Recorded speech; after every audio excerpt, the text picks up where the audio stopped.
काय सांगाल आता तुम्ही पंचायत समितीच्या निवडणुकीच्या रिंगणात आहात?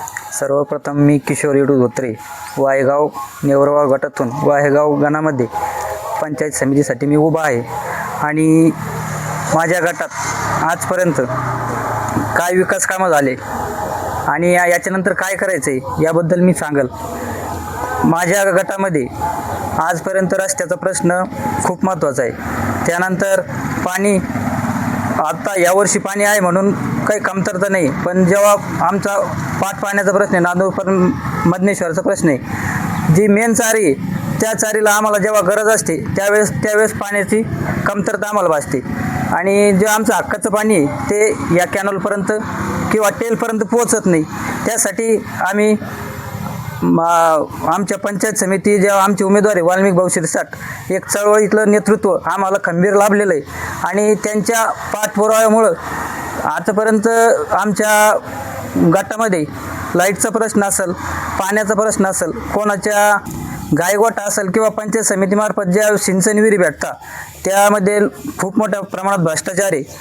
त्या भ्रष्टाचार आम्ही नक्की उकडून काढू की लोकांना 30,000 20,000 देऊन आमच्या विहिरी आम्ही करून घेणार नाही.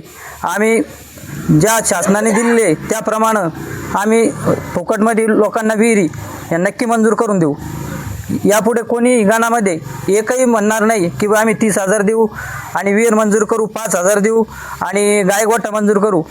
आणि मंजूर झालेल्या विहिरींचं पण आजपर्यंत अर्ध्या विहिरी तशाच पडलेल्या आहे. अर्ध्या विहिरींना अजून मस्टर आणि काही अकुशलमध्ये अडकलेले आहे. ते पूर्ण पेमेंट काढायची जबाबदारी पंचायत समिती मेंबर या नात्याने माझी राहील. आणि जेवढा विकास रोजगार असेल, तरुणांना रोजगाराची संधी मिळाली पाहिजे त्यासाठी आम्ही प्रयत्न करू. आणि पंचायत समितीचे कामं काय, आरोग्य आहे, रस्ते आहे, पाणी आहे, यासाठी आमचा नक्की भर राहील. निवडून आल्यानंतर सगळ्यात पहिले प्राधान्य काय असेल? सगळ्यात पहिले प्राधान्य असेल तर आमच्या वाहेगाव गटाचा विकास. तर या तुमच्या न्यूजमार्फत मी सांगतोय की राष्ट्रवादी पक्षाकडून वाहेगाव गणातून आणि नेवरगाव गटातून, नेवरगाव गटाचे वाल्मिक भाऊ शिरसाट असेल आणि वाहेगाव गणातून मी किशोर येडू धोत्रे आणि आमच्या तिकून नेवरगाव गणातून ते कसानी ताई यांना सर्व मतदारांनी प्रथम पसंती देऊन घड्याळीचे बटन दाबून आम्हाला विजयी करावं ही विनंती. अमर रहे अजित दादा, अमर रहे राष्ट्रवादी पुन्हा. राष्ट्रवादी पुन्हा. ओके.